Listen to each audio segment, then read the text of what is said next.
Hello. Yeah. Before starting today's session, let me make a small announcement. So in the evening after the second talk, let's say around 5:40, we will have an informal discussion session with today's speakers and last week's speakers. So let me start by introducing Professor Sergei Gukov from Caltech, and he will tell us about S-duality in geometric Langlands. Well, thank you very much for introduction, and more importantly, thank you to all of the organizers, especially to Aswin for his very hard work to invite me here, and I'm excited to learn many new things during this week. So I have to start by sort of apologizing right away that, and I'm making it clear that today I'll focus on some physics introduction to geometric Langlands, or physics approach, or introduction to physics approach to geometric Langlands.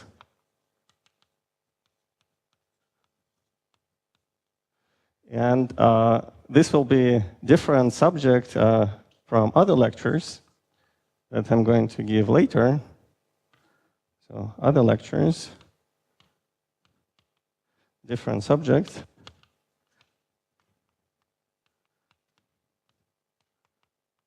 And also very different style. Today, this is supposed to be a survey. So my job is not to explain anything, really. It's just to connect as many things as possible. And here, the goal will actually be to explain things. So it will be much more pedagogical. So the reason I mention it now is that if you feel completely lost or uninterested in today's lecture, it may not mean the same for tomorrow, and vice versa. So before I get to physics interpretation of geometric Langlands, which roughly will be the second half of the talk, I thought it makes sense to motivate why geometric Langlands is interesting in the first place. And it's not so much for specific form of the conjectures, which I'll state at some point, but rather for connections that it makes between different subjects, which include number theory. So that's one subject that goes into Langlands program. In fact, non-geometric Langlands program, that's classical. Then there is geometry, even different type of geometry that goes into geometric version of the program, and representation theory.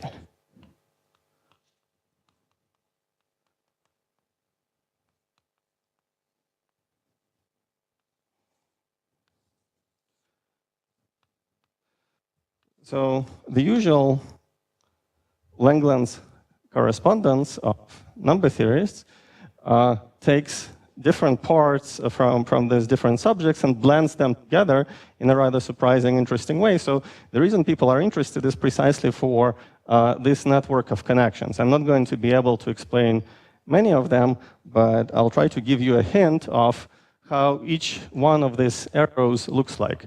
So I'll give you examples from several of these connections.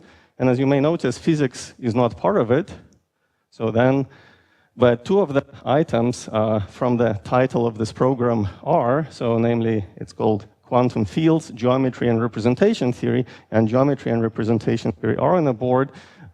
So physics will come later, or quantum field theory will come later. So first, I'll try to focus, let's say, on perhaps this connection between number theory and geometry, and this will be topic number one. So there are many subjects in number theory where geometry, or you could say emergent geometry, comes out of the blue as a surprise, and one of them has to do with the theory of modular forms. So modular forms are functions which enjoy nice transformations with respect to SL to Z or various subgroups of SL to Z or various other analogous groups.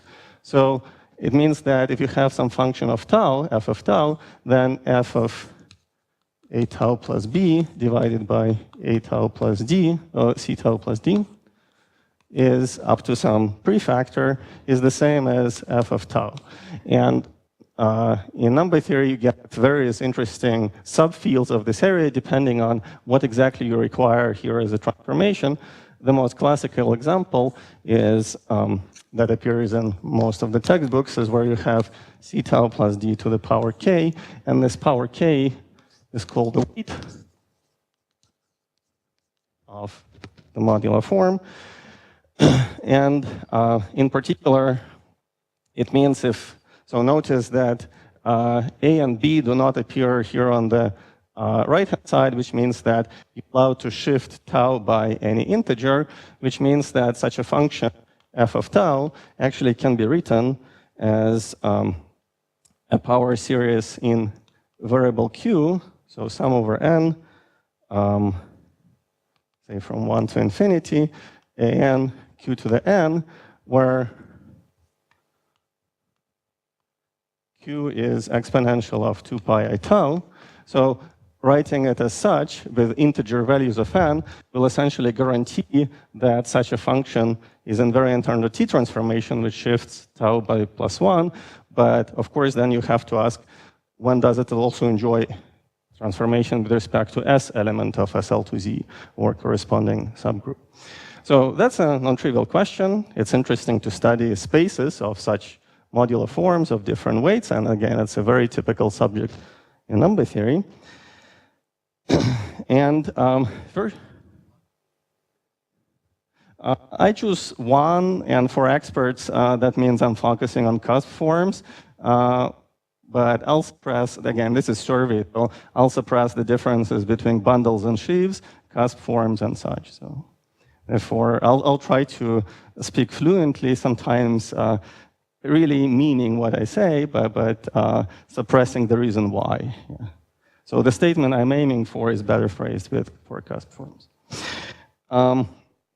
Right, so, and again, we'll approach many of these topics from so I'll try to emphasize the most essential points and ask most kind of essential questions, focusing on big picture. So here, the big picture is in part that the way these modular forms are defined, and that's why I decided to review for you a definition, makes it completely non-obvious that some of these coefficients, an, have to be integers. So that, of course, comes out quite often, not always, by the way, but quite often. And as both of our morning speakers already emphasized earlier today, if you see some integers in the expansion of a function, you have to ask yourself what these integers are counting. So where are they coming from when they're counting? So to answer this question in this setup, it's convenient to take function and transform it a little bit. So there is a so-called Mellin transform. Now this is part of a much more general story, which this is name usually used in number theory textbooks. In textbooks on complex analysis or on analysis, you see exactly the same transform under a different name. It's called Borel transform.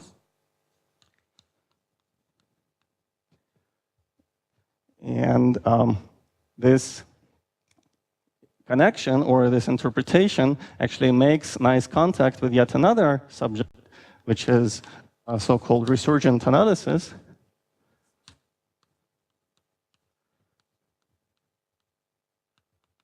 That's not the only connection, but I mention it now because there will be a couple of other places where analogous phenomena will appear. And what is the Mellin transform? So if you have a function f, like ours, then Mellin transform of that function is basically the integral from 0 to infinity of f of x, x to the power s, dx over x, this sort of integral. So you can introduce logarithmic variable, write log of x, and rewrite it as exponential of s times that variable. There are several different ways. But you can try to apply this sort of transform to modular form to learn something interesting about it. And what you learn is that the resulting function usually has nice, interesting analytic properties on a complex plane as a function of complex valued argument S. And this gives you the L series. But to be a little bit more precise, I'll be interested in so-called Dirichlet L series attached to our function f of tau, thinking that I'm mostly interested in modular forms. And by definition, you can also make the following definition that L function of our f as a function of s is basically sum over n, say from 1 to infinity, of an over n to the power s. Okay?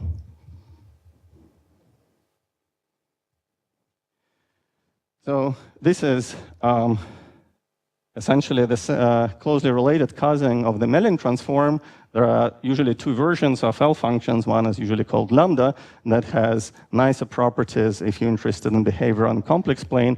The other is L, which is closer to interpretation of integrality of the coefficients, where I'm aiming at. And then it turns out that if you repackage information about your original modular form of weight k, what happens is that this can be written as a product, and this is yet another connection to other lectures that you'll see over and over again. In fact, both of our morning speakers kind of used it, that sometimes if you have a function, it's convenient, and it's complicated enough, it's convenient to rewrite the sum, which is how it's given to you, in the form of the product. And again, though both speakers this morning didn't really emphasize that, that was what was going on. So this sum, which looks somewhat complicated, constructed out of the original input, can be written as a product. And the product is over primes p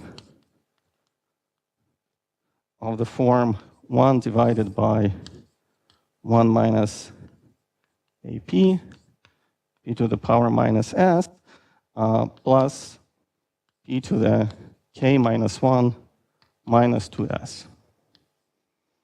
Okay. And now you can ask, does it bring us any closer to interpretation of this coefficients AP? And the answer is yes, that for k equals 2, so when the weight is equal to 2, then 1 plus p minus the APs which appear here in denominators are precisely the numbers of points on elliptic curve defined over FP. So here is an example, rather famous example, where geometry appears in a number theory problem kind of out of the blue. And what I just reviewed, so let's see.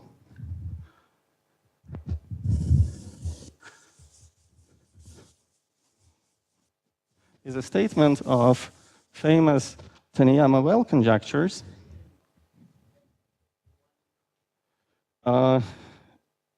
Yes, I believe so.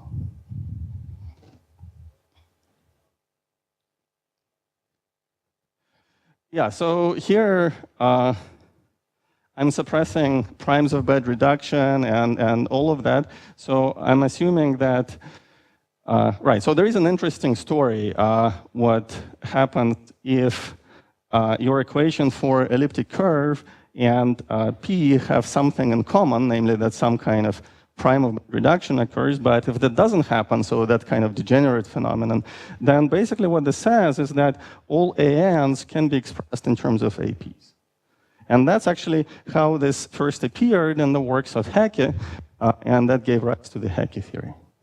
So that's actually what this formula is saying, that there is a way to repackage information about ANs just in terms of APs for P prime. And that's, again, the generic phenomenon that this is trying to convey us. So a theorem which used to be Taniyama-Well conjecture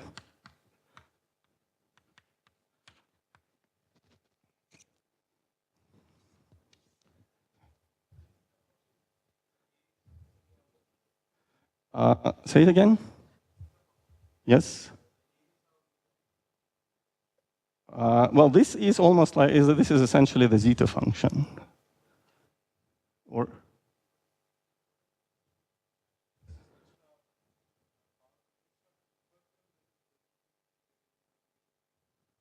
right, so that's why it's not identical to zeta function, it's L function, but it's a close cousin. So indeed, it's so yeah, this is closely related to theory of zeta functions and wave conjectures, which usually tell you how to factor the denominator, but that's a bit different. So that's not identical. So don't try to expect that this should be really equal. Yeah. Okay, so what's the statement of the conjecture is that for every elliptic curve E over Q, there exists a cusp form, so that's a precise statement, but again, I don't want to focus on all such details. I want to convey the flavor, because if I focus too much on details, I'll never get anywhere of weight 2 for some congruent subgroup of SL to Z, gamma 0 of n, such that L function for this cusp form, for this modular form, is the same as L function of elliptic curve, essentially defined by the right-hand side of that equation. So it basically says that this phenomenon should happen, and there is a nice match between such modular forms and geometry, or rather algebraic geometry over finite fields for elliptic curves. So this is example of a connection between number theory and geometry, where geometry pops out of the blue, and this leads to interesting connection. You can naturally ask how to generalize this to higher weight k.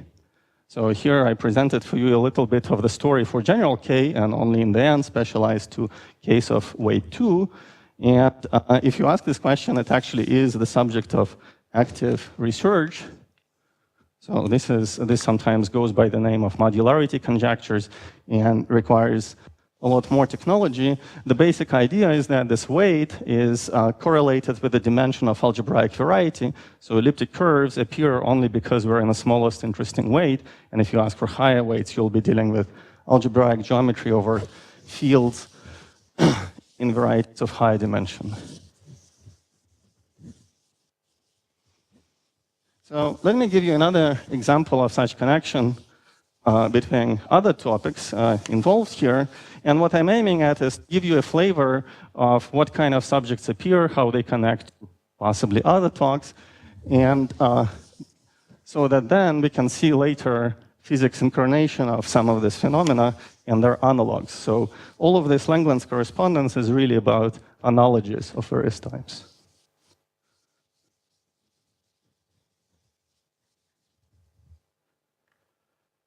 So number 2 is going to be, let's say, between representation theory and geometry.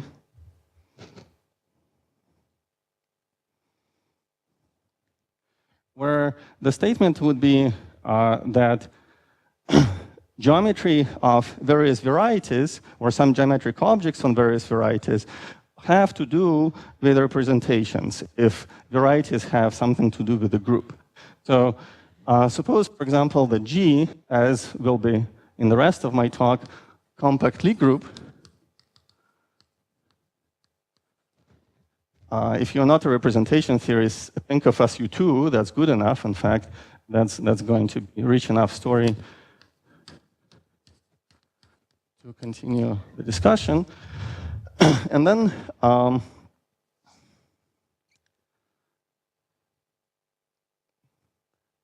the usual Borel-Bott theorem said that finite dimensional representations of G can be identified with spaces of sections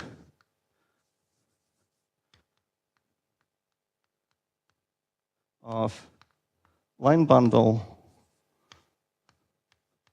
or more general bundles on G mod various subgroups, G mod H. And this kind of statement is a baby version of a more general program, which usually goes by the name of orbit method, and more generally sometimes referred as one of the main problems in geometric representation theory, that says roughly the following, that if you have, so geometry of orbit or conjugacy class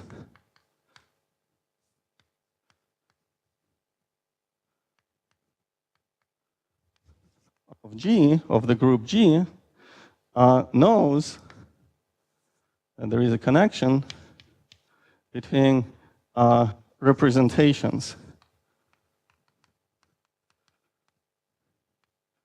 of G. So in fact, here, it's not necessarily, if it's compact, it basically boils down to a theorem, so namely this Borel-Well-Bott theorem.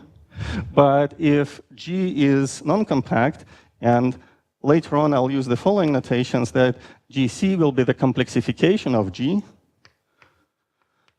and G sub R will be some real form of GC. Then, in those cases, there is no all-encompassing theorem, but there is an all-encompassing theory developed by David Vaughan and many others that connects the geometry of some orbits or conjugacy classes, or more precisely, geometry of various bundles on those conjugacy classes, and representations of G. So,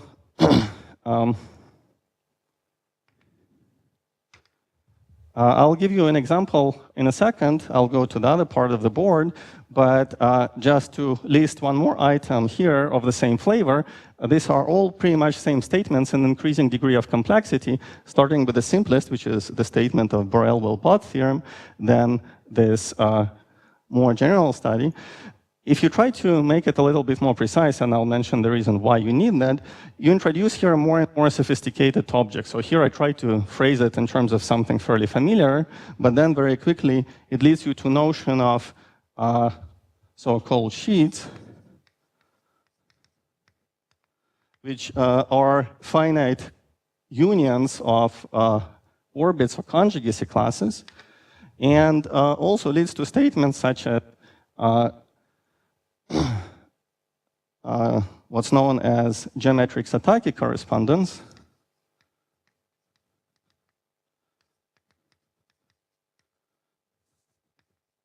which is rather an evolved version of such statement that says, if you're interested in representations of the group G, then they have something to do with, I'll say, bundles. But this is, of course, not quite correct. Again, I'm using oversimplification from my earlier disclaimer on what's called affine Grossmanian,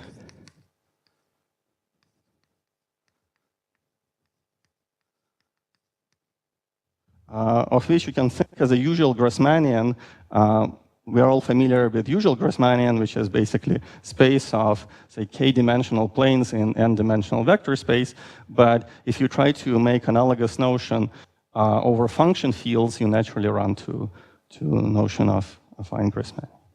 So one of the general themes in geometric representation theory is to connect representations of some group G, be it real, compact, or complex, to typically bundles on some spaces. So that's a very general thing. Now, I'll give you an example of which fits in some sense to most of what appeared on the blackboard. What is an orbit or a conjugacy class? It basically means that you can pick an element x, either in Lie algebra or from the group G, and start acting on it with the group G by usual adjoint or co-adjoint action. So this gives you an orbit, or in the group theory case, an exponentiated version, a conjugacy class. And simple example is, again, if, say, G is SU2, you can pick any element in SU2 and try to run this procedure. Say, if you pick identity element, if X happens to be identity, then it doesn't matter how you conjugate it, you're going to produce the same element. So that's an example where this conjugacy class or orbit will be just a point, because action will keep the identity. But if you pick generic element of SU2, what will happen is that you can reach any other element of SU2 by adjoint action, as long as elements of the group that you're using do not commute with a given element X. And for generic X, there is usually just U1 subgroup of SU2 which commutes with it. So you quickly learn that in this case, O is simply going to be homogeneous space, SU2 mod U1, which is precisely the same thing as CP1. And as a result, you can realize your familiar representations of SU2, finite dimensional representations of SU2, as sections of various bundles on CP1. So that's a typical statement that you get in this way. So in particular, you can get representations such as trivial, adjoint of SU2, and so on and so forth, the familiar sequence of representation. Now, why do we need more sophisticated technology? Again, I don't have a lot of time to explain it, but there is an interesting phenomenon that happens here, that suppose you have some representation V of SU2, and you know that a three-dimensional representation sits here inside. Okay? Then, in the case of finite dimensional representations of compact groups G, what happens is that there is no other choice for it to be a direct summand in V. But in general, if we move away from finite dimensional representations of compact groups, that's not the case. So what may happen is that you have, for example, representation, say, 2 plus 3, or its analog, and it sits inside V in such a way that this exact sequence does not split. So 2 and 3, and whatever else appears here, are not necessarily direct summands. Okay? So this is quite interesting phenomenon, and it leads you to, naturally leads you to notion of extensions of representations, and requires a little bit more sophisticated technology to describe, because now you can ask, well, if you told me that representation can be realized as some sort of geometric object, how do I form an extension? What does it mean? How does geometry reflect that? And phenomena, partial answers, or maybe complete answers to this question, you'll see in talks of Satoshi Nawata and possibly Dupay, who will discuss analogous phenomena happening in geometry of Hitchin moduli space, which will appear a little later in our discussion. And it should be interpreted as bound state formation of branes or EPS objects, which, so physicists probably can relate to this line. Mathematicians can certainly be more happy with extensions of representations, but they're actually similar phenomena if you use this context of geometric representation theory. Okay, any questions?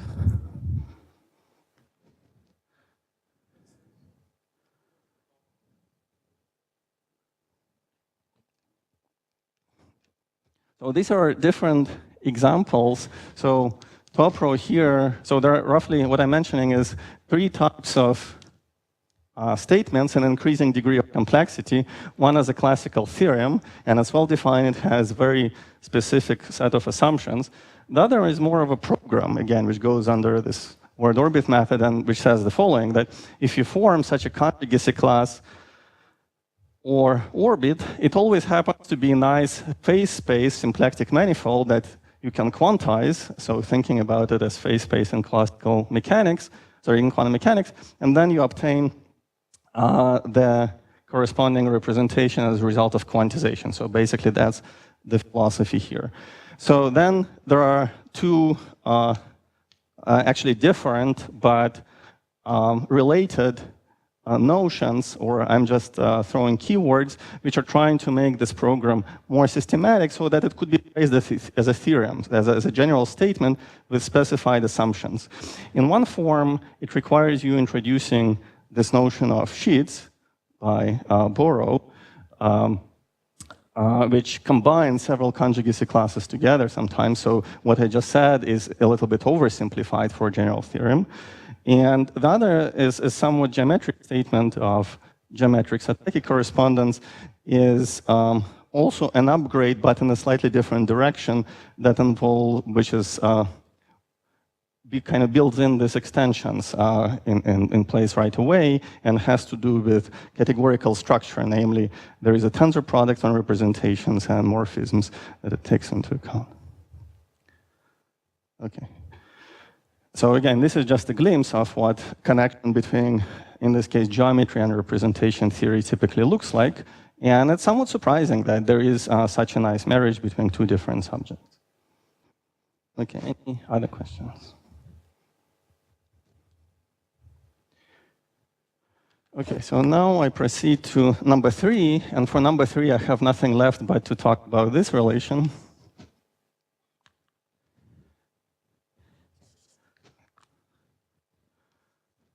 Which is relation between number theory and representation theory.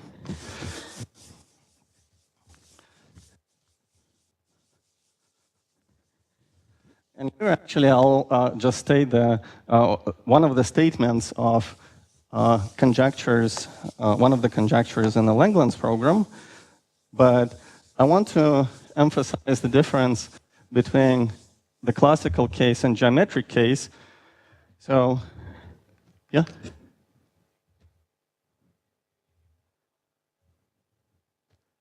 Geometry appearing in, a priori, they're very different. That's a really good question. So I just took 2 random examples, which I try to cover as much territory as you can see and make as many connections as I can. So unfortunately, this geometry is not the same, but we could have tried to relate geometry of those varieties, which I just erased, to number theory. That would still work. I mean, there would be still a nice story, but that's just a poor choice of example. Okay.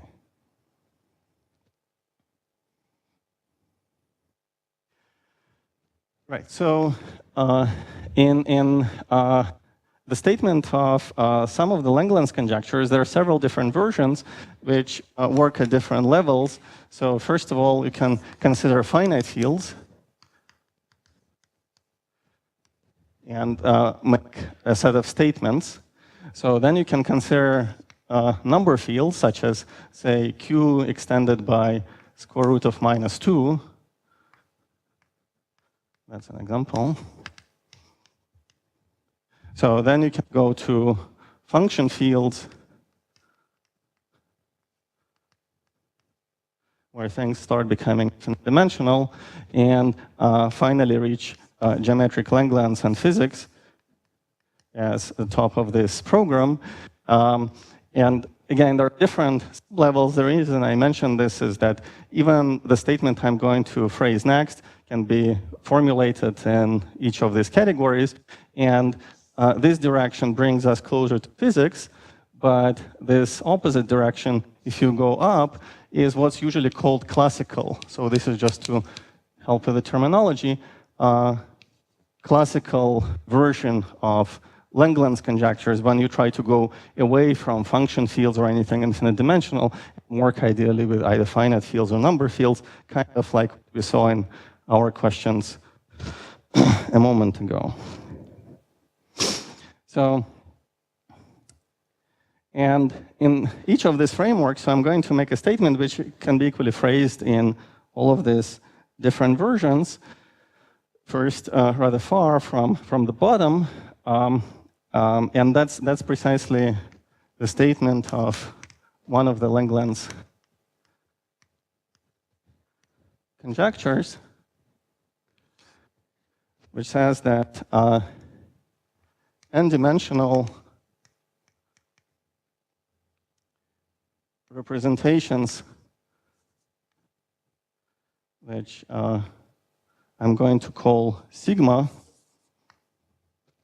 of the Galois group of the closure of F over F correspond to irreducible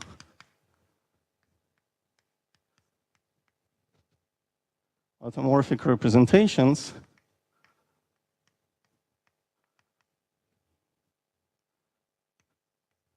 which I'm going to call pi of GLN. And over what field you define, both sides is again, depends on where exactly you want to work with, but this is kind of, for the survey, is a type of question that usually is taken as formulation. So again, I'm not going to explain all these words, but I'll explain some bits and pieces. For example, instead of telling you the precise definition of automorphic representation, it suffices to say that it can be realized in a nice class of functions on a homogeneous space, kind of like those functions of bundles that we saw earlier. Yeah, this is obviously number theory side. This is more representation theory side, if you wish, and that's the statement of the correspondence.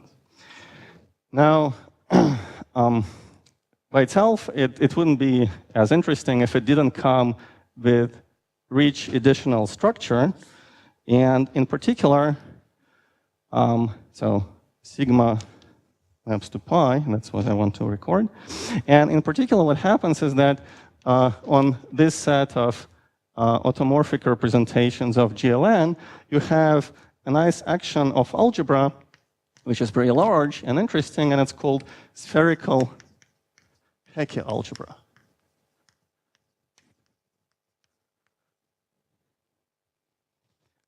So in this setting, spherical Hecke algebra is nothing but the algebra of symmetric polynomials. So this is a statement of so-called Satake isomorphism, which says that in case of GLM, this is nothing but C of Z1 plus minus 1, and so on, up to Zn plus minus n, symmetrized with respect to Sn. And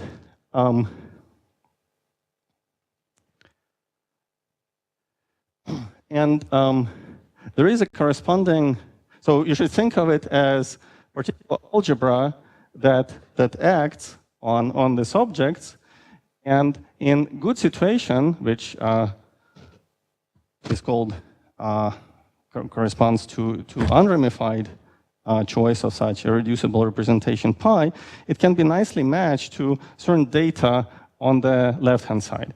So again, without deep explanation, I want to say that there are certain parameters or invariants that you're supposed to match across this correspondence. So on this side, these are called eigenvalues. So set of certain parameters, I'll call them Z1 of pi, and so on, Zn of pi, are supposed to nicely match to analogous parameters Z1 of sigma up to Zn of sigma, which are defined completely differently on the left-hand side, and these are called Hecke eigenvalues. And these are called Frobenius eigenvalues.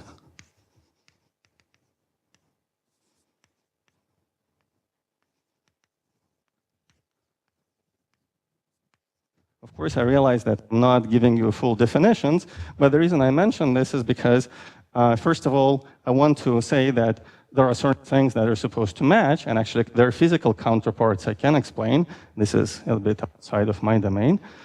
But another reason I mention this is that this is attached to name of Ramanujan, and I thought that this would be a crime if I give a lecture and missed the opportunity to mention it in the context of geometric Langlands correspondence.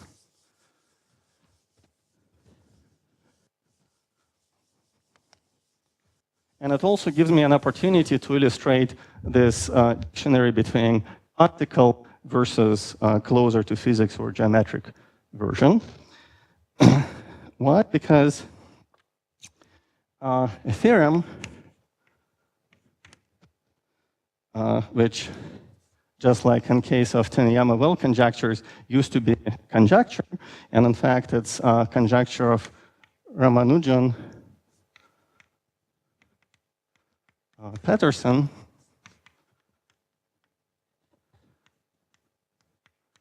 but now it's a theorem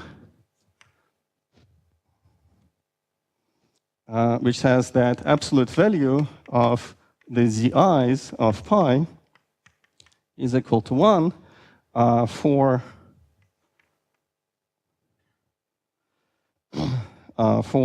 unramified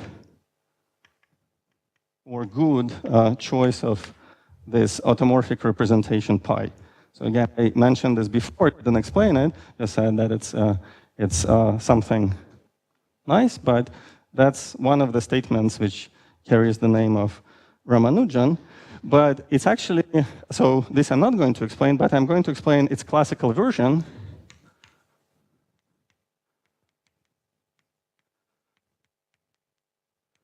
Of this conjecture, which actually is very concrete and recognizable, just like everything in usual standard number theory, that, so this is called just Ramanujan conjecture. And it's proved by Deligne. And it's a statement about essentially discriminant function. So if you take q and product over m from 1 to infinity of 1 minus q to the m to the 24th power, and again use the same trick or same principle where it's often useful idea or good idea to convert sum into a product and product into a sum. So you can write this as a sum over n from 1 to infinity, coefficients tau of n, q to the n. Then this conjecture states that tau of p, absolute value, is less than or equal to 2 times p to the 11 halves, and sometimes it's called 11 halves conjecture, for prime p.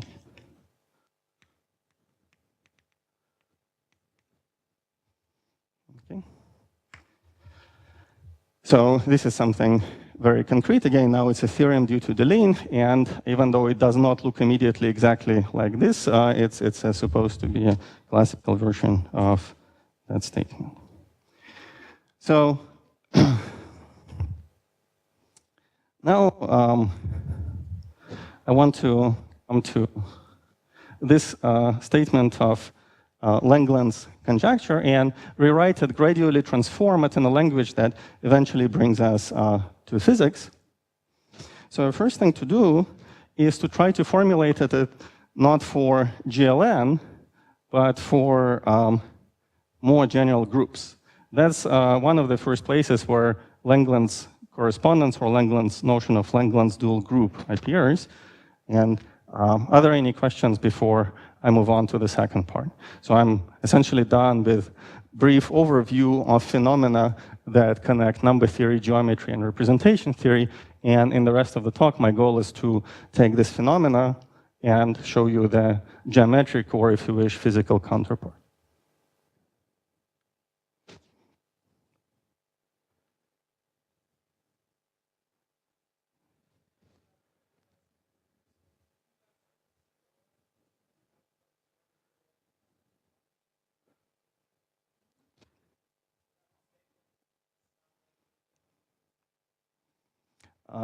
I don't know, but isn't it not the 24th power, just this product itself?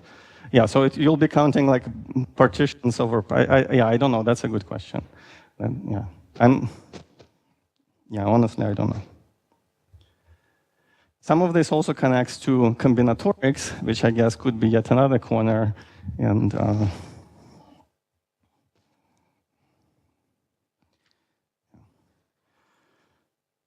okay, so I'm going to take this statement and overlay it with a couple of equivalent versions or slightly different versions. But the reason I state it without deep explanation, some of the classical story is so I can make analogies and tell you what elements of the classical story, what becomes of them in a geometric or perhaps even in a physical context. So with a broad brush, this side is called Galois side. This side is called automorphic side, hopefully for reasons which are somewhat obvious, even though I didn't explain those details. And what the conjecture tries to do is to associate some representation pi to representation sigma in such a way that certain invariants match with respect to spherical Hecke algebra action. So all of the statements which I just recapped have their analog in the geometric world. And that's what we're going to discuss. So first thing, as I already alluded to, is to try to take just this classical statement of Langlands conjectures and phrase it for group G. And this is already quite interesting, where if I try to phrase it not for Cartan type A, for GLN, but for more general G, things become quite rich. So the corresponding statement would be that here, Galois representation of some group G, or corresponds to something analogous to what we have seen before, even though without deeper pursuit. We saw that in the case of representation, sometimes conjugacy classes combine into packets called sheets of Borrow and Joseph, Tony Joseph. And here, there is analogous notion of L packets of automorphic representations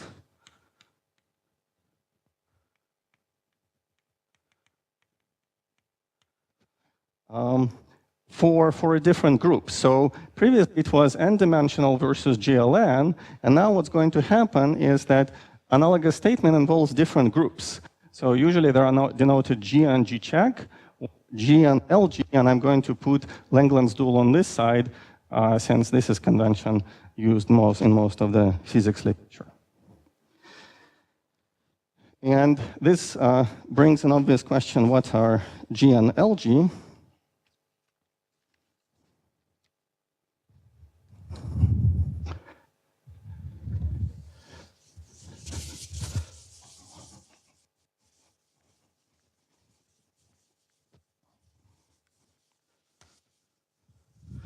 And the answer is the following. So you can make a table that for group G, there is a corresponding dual called Langlands dual group.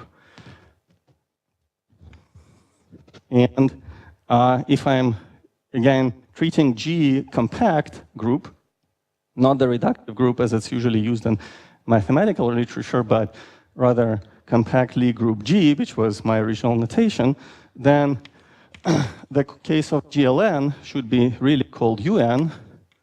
And in this case, the dual group is the same. That's why we didn't need the notion in the previous version, in the previous discussion. But if you consider already something more interesting, such as SUN, or in mathematics literature, you would see this as SLN case, then the corresponding dual group will be PSUN, which is the same as SUN divided by its center Zn. And this is actually the general property of this duality between group G and its Langlands dual. Yeah.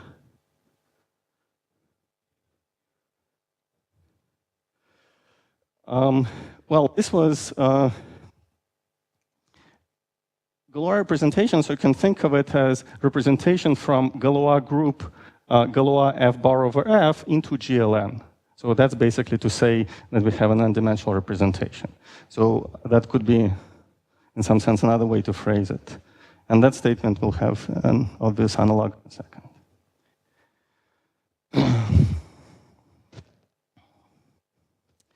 Now, right, so this is part of the general dictionary that for a D type, so G and LG have same Cartan type if they're of Cartan type ADE. So for instance, here we're talking about Cartan type A, and that doesn't really change. But what changes is that the center, which I'll denote by Z, of one group becomes the fundamental group of Langlands dual. And here you see, for instance, that SUN is simply connected, but has non-trivial center Zn. And this conversely, because it's a quotient of something connected, simply connected by Zn, it has fundamental group, but no longer the center. So they exchange their role, and that's a general feature. So for example, I can write the case of D, SO2n. This is Cartan type Dn. And Langlands dual is also the same, SO2n. And the same is going to be true for exceptional groups, such as E8, for instance, it's self-dual. But then once you go to Cartan types B and C, things again become a little bit more interesting. So for example, SPn is dual to SO2n plus 1. That's Cartan type B, that's Cartan type C, outside of simply laced. And for instance, if you take just maybe one more, G2 is going to be same as G2. So this is the notion of Langlands dual group, and it already appears in a classical program, but then that's going to be important for physics interpretation. And now I want to kind of start switching gears even further, that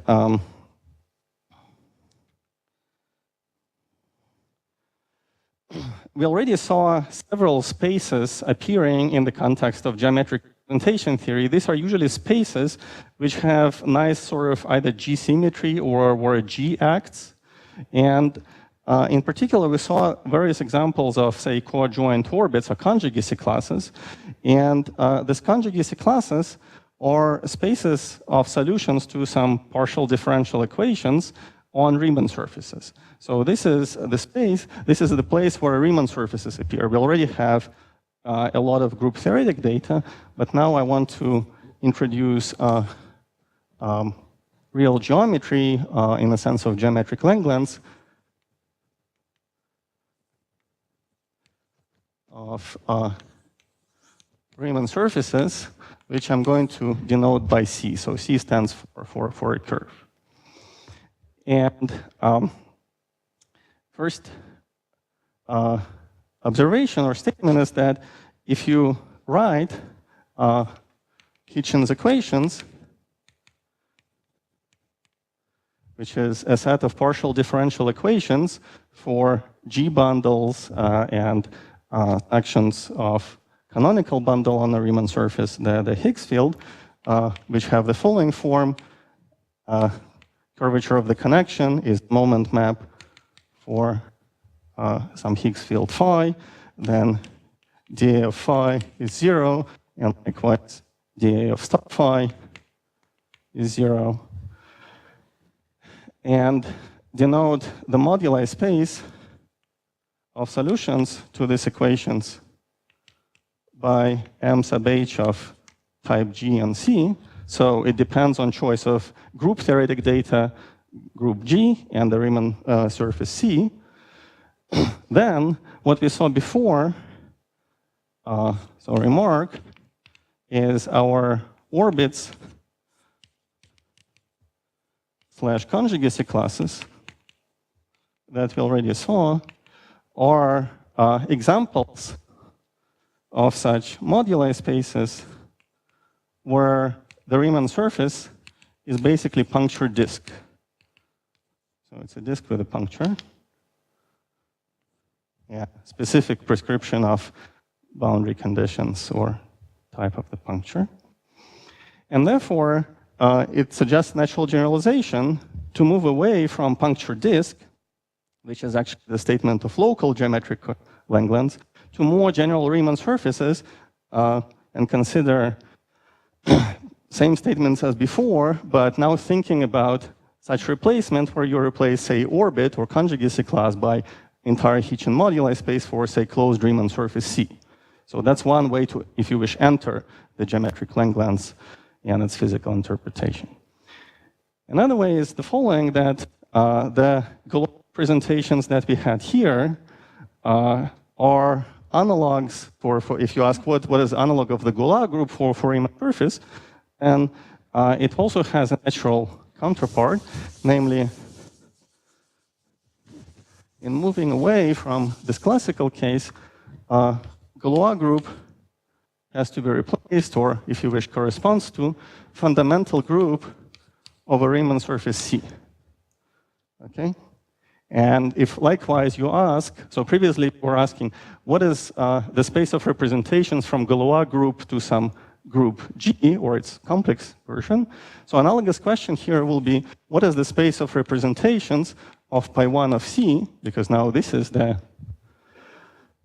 analog of the Galois group into something, say, Langlands dual of GC, then this again turns, well, by definition, this is nothing but the space of complex flat connections on a Riemann surface, but it's well known that this is isomorphic in one of its complex structures to precisely that same space of solutions to Hitchin equation for group G, or rather LG if I'm using it here, on the Riemann surface C. So that's yet another way to go from classical story to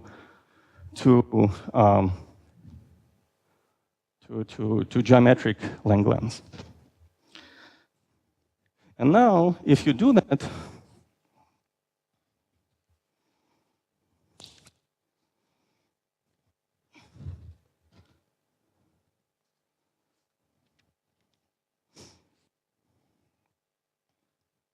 you can make yet another modification of the statement, now in the context of geometric Langlands. So I'll say that this is now geometric version.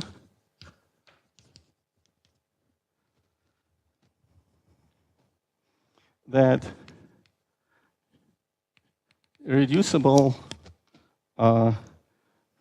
G local systems, or if you wish, points on this variety, on this space of complex flat connections, LG, in fact, systems on C correspond to Hecke eigensheaves on Bungie. Okay.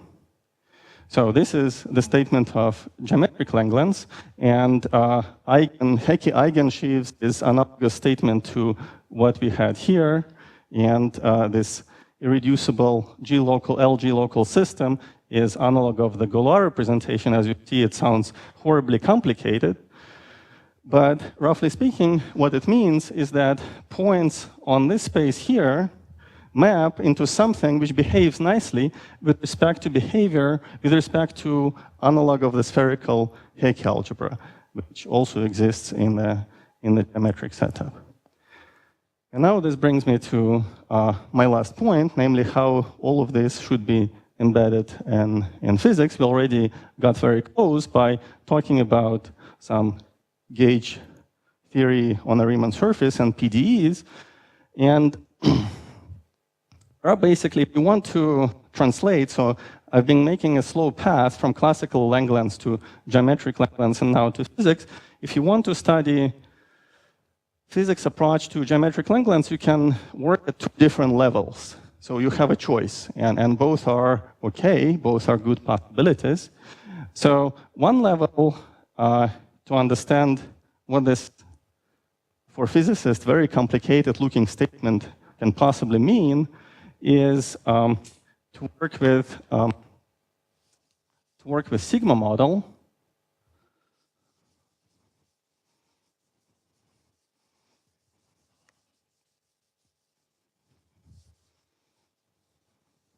So there are two levels to understand this statement. So one is sigma model. On a target space, which is Hitchin moduli space, or space of solutions to the Hitchin equation on the Riemann surface C here, and its counterpart for the Langlands dual group. So that's one level. And the second option, which is closely related, is to work in four-dimensional, so-called n equals 4 superring mills.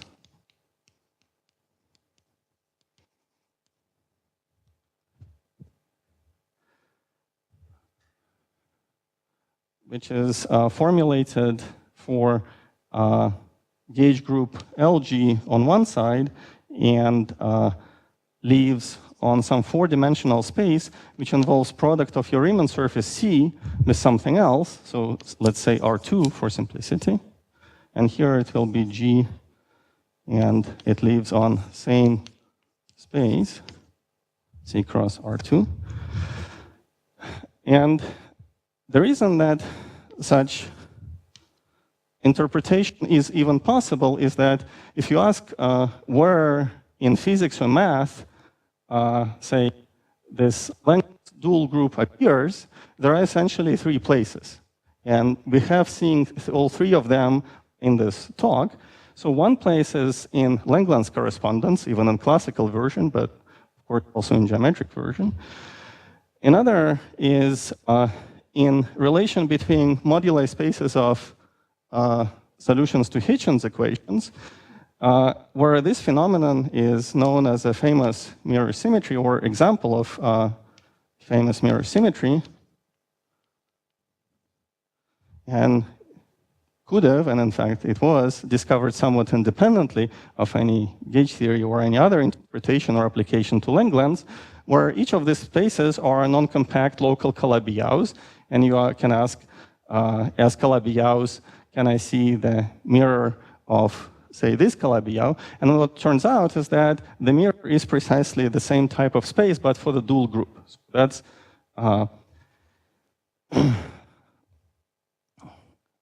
basically the key point of the sigma model approach, which rests on work of Tamas Hausel and Tadeusz. And in the context of gauge theory, this is the third place where Langlands dual groups appear, namely this interesting theory, 4D n equals 4 superring mills, has non-trivial duality called S-duality, which relates a theory on any four-manifold with a gauge group G to another theory on the same four-manifold with a Langlands dual group. And basically, these three places, namely Langlands correspondence, mirror symmetry for Hitchin moduli spaces, and n equals 4 superring mills, are the only three places, at least that I know, where Langlands dual groups naturally appear. So if you know yet another application or yet another aspect or branch of physics or math where Langlands dual groups naturally come up, let me know. I think that would be interesting to connect it, but these are pretty much all the spaces, or all the places I know.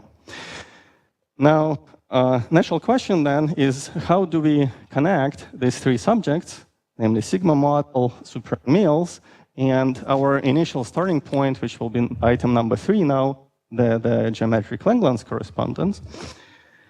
So these two are related by essentially compactification on Riemann surface C.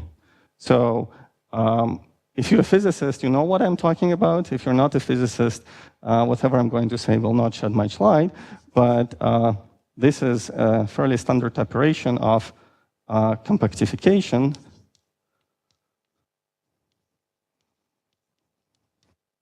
or dimensional reduction on a Riemann surface C. And it's actually a fun exercise, which was done by Bershadsky, Johansson, Saurav, and Waffa, and then in a slightly different form by Harvey, Moore, and Strominger, to try to solve equations of motion, or rather BPS equations in n equals 4 super-Yang-Mills, and try to perform this Kaluza-Klein reduction and see what kind of sigma model you get as a result. And of course, they find that from n equals 4 super-Yang-Mills, you get precisely the sigma model in the Hitchin moduli space. And moreover, they were the ones who actually, from physics point of view, proposed that S-duality becomes T-duality or mirror symmetry in the sigma model context. So these two are related by a fairly clear operation. So then let's see how we can rephrase this geometric Langlands in the language, say, of a sigma model, and there will be analogous formulation in terms of gauge theory. Any questions?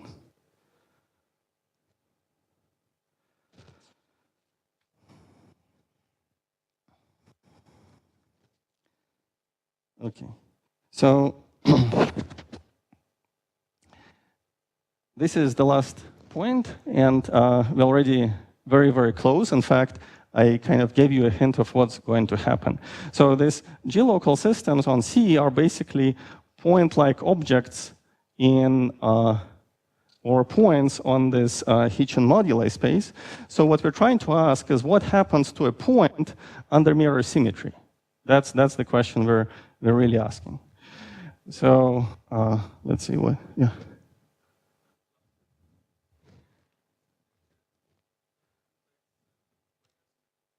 Yes.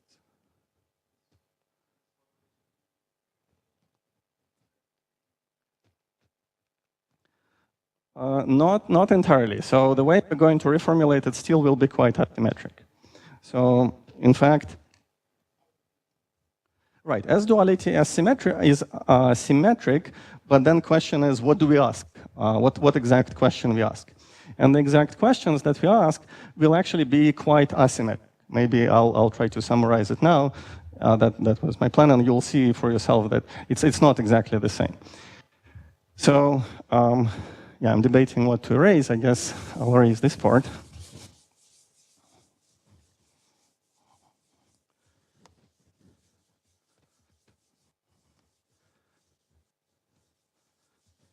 So there are a couple of observations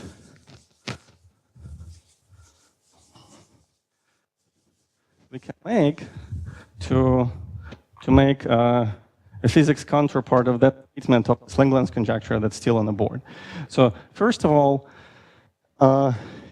every point in Hitchin moduli space MH for a Langlands dual group, I just decided to name Galois side with LG. So I hope it's not a problem since G has to come in somewhere.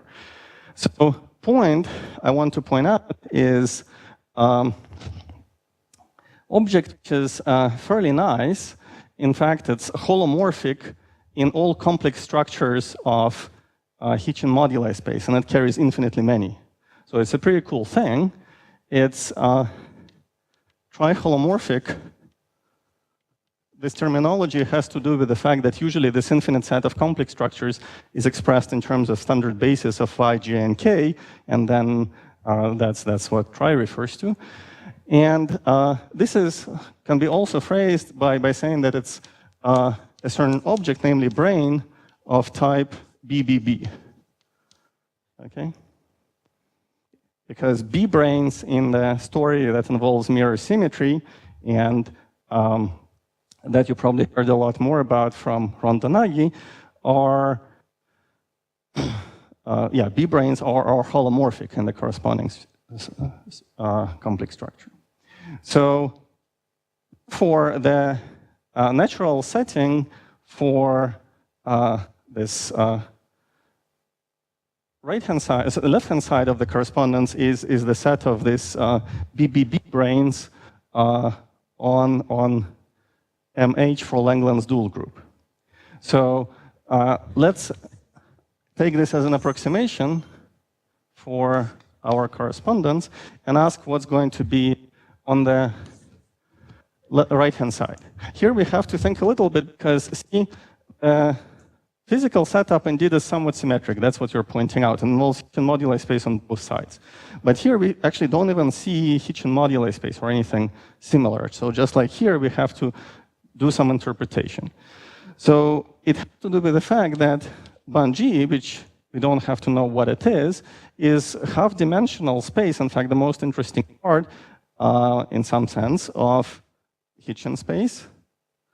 And you can say that Hitchin space for group G on the Riemann surface C is, roughly speaking, but this is huge roughly, so that's a big lie, and I hope that Satoshi will tell us a lot more, and you'll see actually very explicitly how much it is a lie, cotangent bundle to Ban-G, total space of the cotangent bundle to Ban-G. So therefore, we already have some connection, but in order to really bridge the gap between Ban-G, or rather T star Ban-G, and Hitchin moduli space, we have to say that such Hecke eigensheaves, or more precisely D-modules in this setting, actually can be realized as A-branes on the dual space. And therefore, the corresponding statement will be that here we're looking for branes of type, let's see, BAA, branes on MH for the group G on the Riemann surface C. Okay? Yeah, so the first one in the notations of Hitchin is actually fixed because in this complex structure, this mirror symmetry is a Fourier-Mukai transform. It's actually a holomorphic operation. But it's on a S-duality, and which in the sense of mirror symmetry relates A-branes and B-branes and other complex structures. So that's actually what we expect here, because this, whatever these Hecke eigensheaves are, they're supposed to be more like A-branes, or rather, the support of a D-module is basically the A-brane. So it is asymmetric already here, that you should think of this side, which was originally Galois, as B-model side, whereas this automorphic side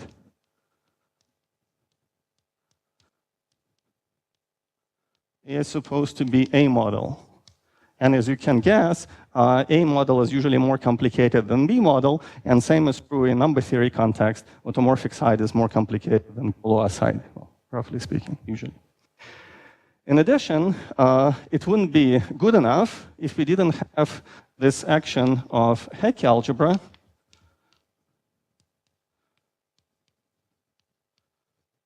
So remember that algebra of symmetric functions, symmetric polynomials.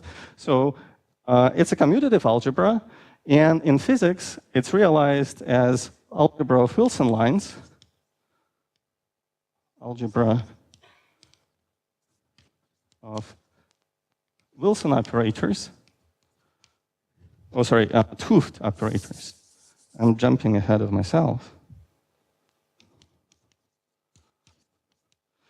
And that were not sigma model, but rather gauge theory comes handy because it immediately says that under this S-duality, 't Hooft operators map onto Wilson operators, and in fact, it's a fun exercise to verify that this point like BBB branes are in fact eigenbranes with respect to action of this algebra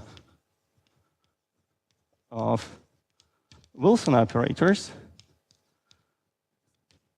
And the two sets map into each other with respect to S-duality or this mirror symmetry. So to summarize, and sorry for, well, actually I'm pretty much on time. To summarize what this physics interpretation of geometric Langlands does, it basically is a package that relates different types of branes, A branes versus B branes, on Hitchin moduli spaces for the group G and Langlands dual group, and this map is consistent with an action of Hecke algebras of various types. Here, we encountered so-called spherical Hecke algebra, which I mentioned before, and again, that was a commutative algebra. The reason it is commutative is because from the physics point of view, this may be helpful to physicists, if you try to take OPE of line operators in four-dimensional space, it doesn't matter whether you approach line 1 and line 2 in this order or this order. You can move them around. You have a lot of space around to move them. So that's why corresponding Hecke algebra is spherical, which means commutative. But the moment you have something which favors a plane on which these line operators are stuck, and in the physics context, this additional data usually comes in the form of surface operator, that will lead to generalization of this algebra and generalization of this story, which will have non-commutative Hecke algebra, namely various forms of affine Hecke algebra. So the last thing I want to make, the last remark, is that ramification, which means that on a Riemann surface C, you have now particular points where something bad happens, and in number theory case, ramification is unavoidable, so you have to consider such case in general. This is realized in physics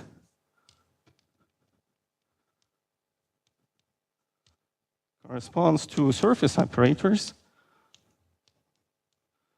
which in our story are supported points on this Riemann surface and span the other two dimensions, which I called R2 before. So you have this kind of two-dimensional support of a surface operator. And now if you try to ask for two line operators, say line 1 and line 2, to form OPE, namely take a product in one order and compare it to the opposite order, they don't necessarily have to agree.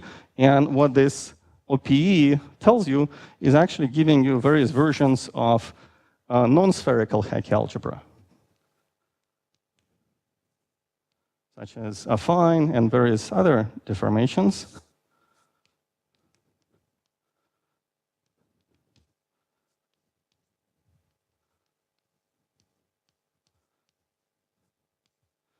And I promise you that you'll recognize some of the words and topics that were mentioned in various other talks. For example, Dupay will tell you a lot about map of A branes and B branes under this geometric Langlands duality. So basically, he'll zoom in on one particular aspect, and in the lecture of Satoshi, you'll see what spherical really means and why M. Hitchin is not quite the same as T star of Bungie. Right. Thank you for your attention.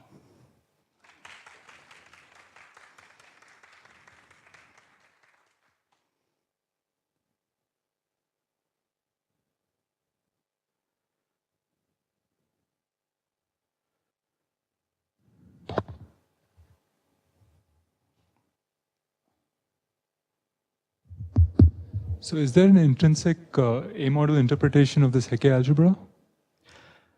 In terms of the Fukaya category or something? Yes, there is. So in both A model and B model, you can think of Hecke algebras as,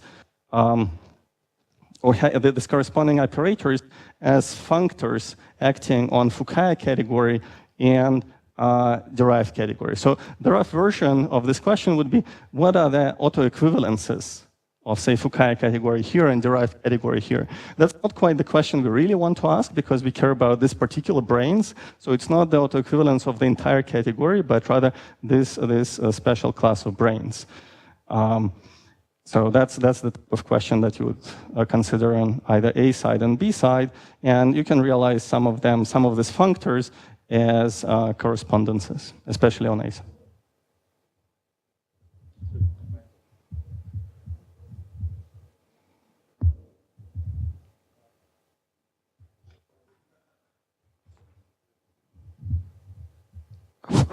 So in your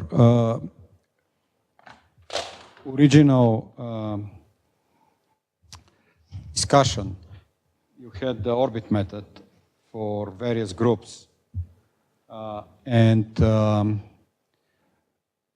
in particular, you have a version of all this story for other types of groups when the base field is not algebraically closed. And so we have the geometric Langlands, the geometric Satake for real groups. And we understand fairly well how the geometry for those works. Is there a version of the supersymmetric gauge theory that would make sense for non-compact real forms?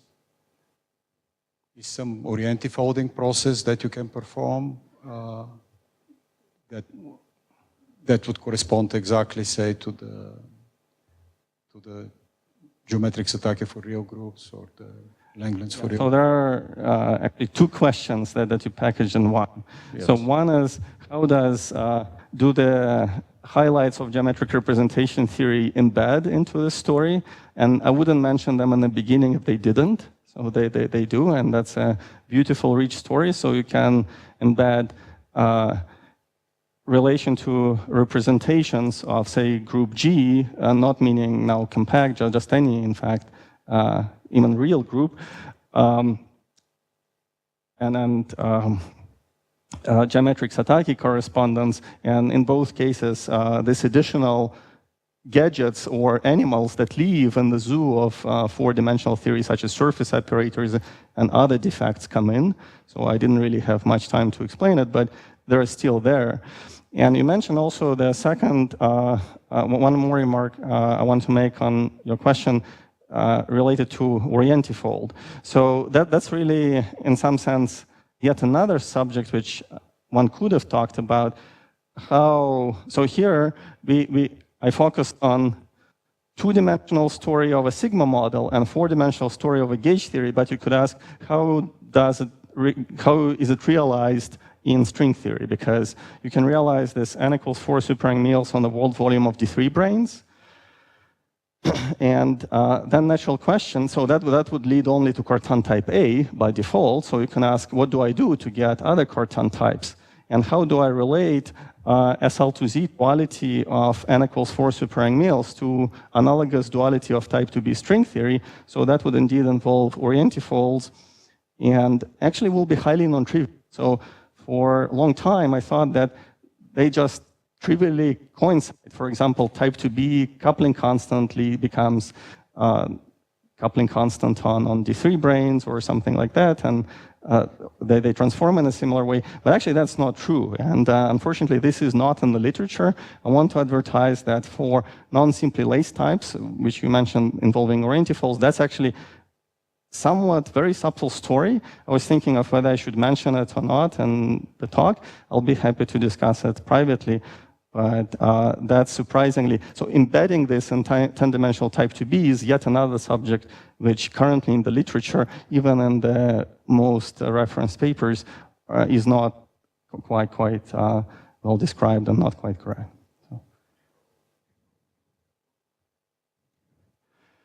Well, that's true, and that's why I always thought that I understood it, that embedding is very trivial, but it's actually surprisingly is not. So over the past year, we had intense discussion with Yuji Tachikawa, and in fact, some of the questions that I emailed you occasionally are related to that discussion. So that's why we were interested in orientifolds, and this embedding is highly non-trivial. So therefore, I want to separate two parts of your question. To one part, the answer is that it has been studied and it's somewhat documented in the literature, but the other part, surprisingly, is something I didn't touch at all, and actually there is a lot to say for non-simply laced groups.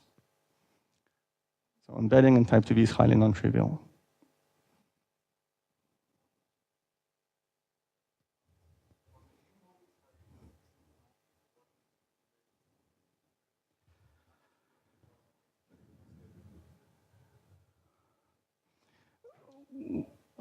On the A model side. So basically this conditions which are something like irreducible usually means that your brain has one component. So that's typically what it means. So on the A model side, it will mean that it's not direct sum, but some of these notions become blurry because you quickly pass from individual objects to, from individual branes or submanifolds to objects in a derived category. So you actually have to consider not just, say, disjoint union of two Lagrangians, but actually derived version of the Fukaya category and therefore complexes and so on. So that's, again, I didn't want to mention categories that much, but usually, so this notion of irreducibility becomes either blurry or replaced by something else in a categorical world. That's more precise.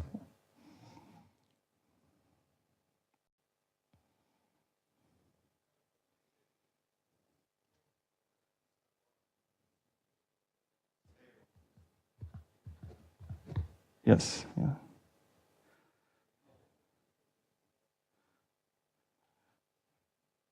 Yeah, so in this case, well, anyway, yeah. In fact, if I were to discuss it more fully, I would probably have to go into stacks, and that's territory that's best described in work of Danagi and Pantev. And that would be, actually, that's more useful, also related to answering question about non-simply laced cases. So that's something I want to advertise.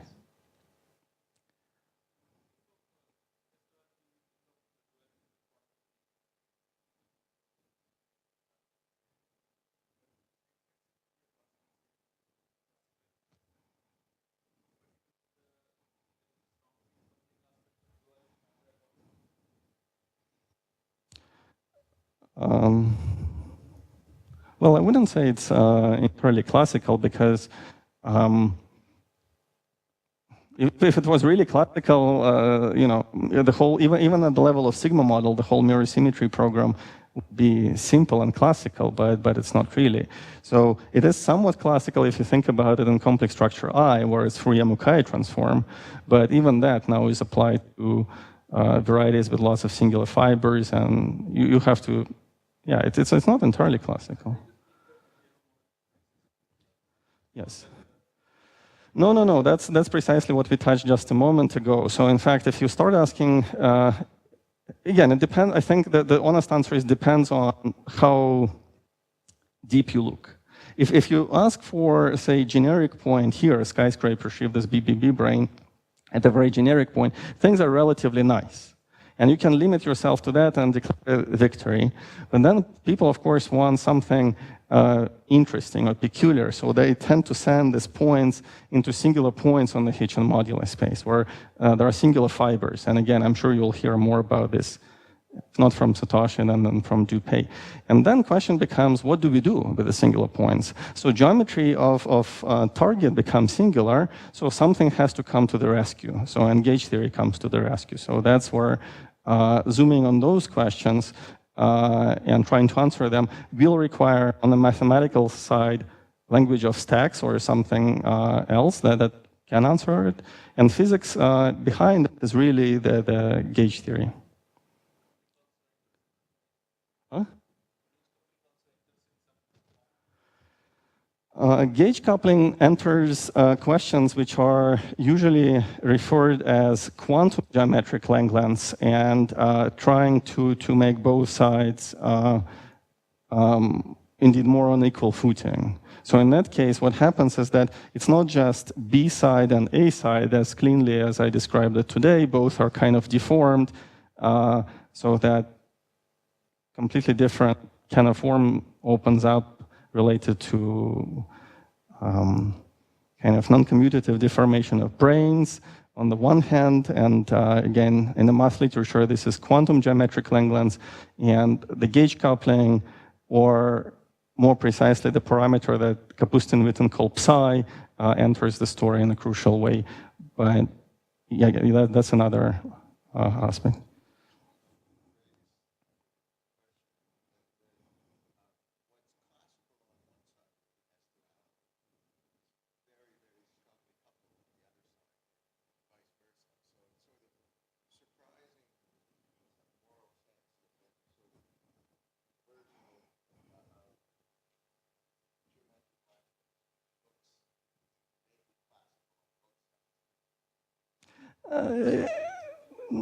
No, it's yeah.